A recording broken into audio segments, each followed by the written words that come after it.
So I don't know how many of y'all have seen the Breakfast Club clip with Mandy and Weezy from Horrible Decisions where they're promoting their new book. It's come across my feed a few times and I have a lot of things to say because the type of women that Mandy thinks she's talking about, like, I am definitely one of those people. So if you haven't seen the clip, basically what Mandy is saying is that every time a woman is with a specific person, and if they are like a harmful person, then that's the person that they deserve because they don't feel like they deserve better. Now, essentially, I do agree that you are a reflection of your partner and your partner is a reflection of you. But I think it stops there. I think it stops there because at the end of the day, both of you guys are individuals and are on separate journeys, right? And so while you may attract a partner that is reflective of like where you are in your journey, that does not mean that if they mistreat you, you deserve it because of where you are in your life journey, right? So I'm a person who got married young. I mean, I've dated my fair share of like guys who were just like not good matches for me or like not equally yoked, and even my handful of bad boys, but the two men I married were the worst men that I could ever have been with.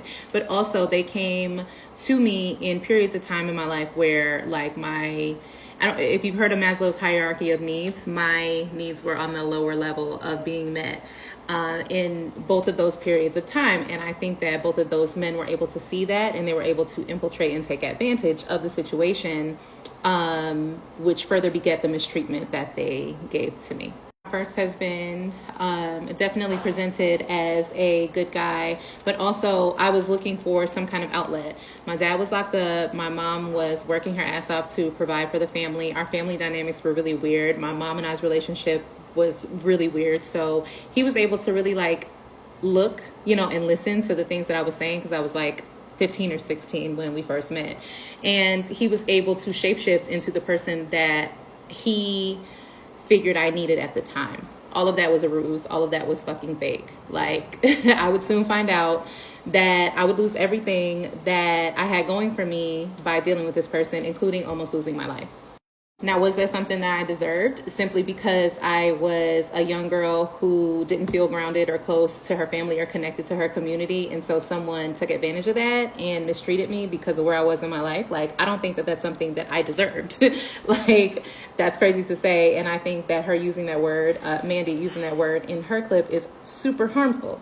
Now, when we're talking about my second husband, I was older, I think 24 or 25. I had gotten pregnant, just had a baby. Like, obviously, I wasn't feeling so confident in my looks. My mom and I's relationship was on the rocks again. Once again, I was disconnected from stability in terms of, like my emotional stability with my family. My family's super important. So whenever that is affected, there's always some kind of disruption within me. Because I don't feel connected.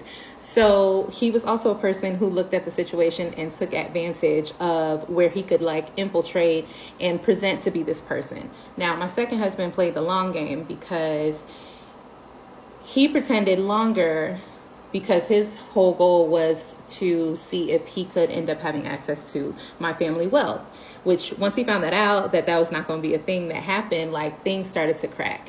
Things started to happen where I was slowly seeing who he was. And as I was on my individual journey of growth, like that was going to happen anyway, right? I was older. I was looking for more things. Even when I met him, I put him through a lot more like tests, I guess, or used my discernment more. And introduced him to, my friends and things like that to see if I was missing any specific things. So, like I said, he pretended. He was a great pretender. And the moment, I remember the night that I finally saw him for who he was, I asked him, "Who are you?" And that's when the mask finally fell off. And the treatment, I thought him cheating and all that stuff like that while we were together was bad. The treatment that I got after I finally saw him and confronted him about who he actually was, like, you would have thought it was Dr. Jekyll, Mr. Hyde, night and day. And honestly, when I think about it, every time that I have been in a good place and in terms of where I feel like I am falling high on the Maslow's hierarchy of needs, my relationships don't turn out like that. It's only when I feel like I am in a place where someone is able to see my weakness and my vulnerability. A man, not someone, a man is able to come in and see my vulnerability and weakness and play a part to get me to lean in and to trust. And I feel like that is what happens to a lot of women. Honestly, we can't always be 100% on our journey of life. Like, that would be crazy, and no one is expected to do that. But for some reason, women take the brunt of like the responsibility, and it's like, you should have chose better, and you should have did this, and you should have. We can't always show up 100%. Sometimes, yeah, I'm gonna have a hard time at life like everyone else, and there should be more onus on the person who is coming in and causing more of the disruption and taking advantage and mistreating people. So yeah, every relationship that I have had that I was able to communicate my needs and say, this is what I am willing to deal with, this is what I'm not willing to deal with, or this situation is no longer working for me, or I'm getting to a point where I feel like this situation is not going to work for me, and if this is not corrected, then this will happen.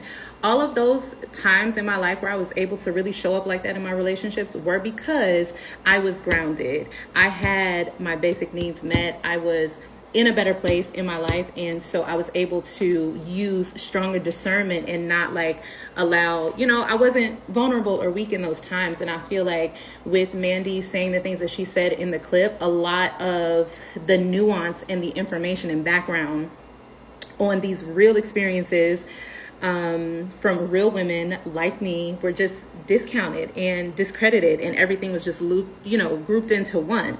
Again, I agree that you and your partner are reflections of each other and where you both are in your individual journeys of life. But that does not mean that because you're with a bad person and that is just kind of what you have, where you're vibrating, that's where they've come to meet you, that you deserve mistreatment by those people. Like, no, I think that is just the most ignorant thing to say. Now, I'm not glad that those situations happen. Like, oh, I just want to be mistreated by someone. That's not where I'm at with it. But I did go through those situations and make sure that I learned the lesson or took the lesson with me and poured back into myself to understand like what things to look for. But obviously that comes with going through life and going through your journey and learning more about yourself. And sometimes experiences with other people will teach you very direct lessons about you and yourself, what you will and will not take, what you know you deserve, and getting stronger and standing in that, in your boundaries, strengthening your discernment. Like, all of that type of stuff comes with experiences, but no one should be mistreated just because they're in a certain season of their life. Like, deserve means that your action directly beget another action, whether reward or punishment. So how does that match up? Please let me know how that matches up. But anyway, I've done a lot of work to ensure that I don't get into situations like that anymore. I am raising girls, I'm raising daughters. So it was always very important to me coming out of those situations to make sure that I made better choices. And I have.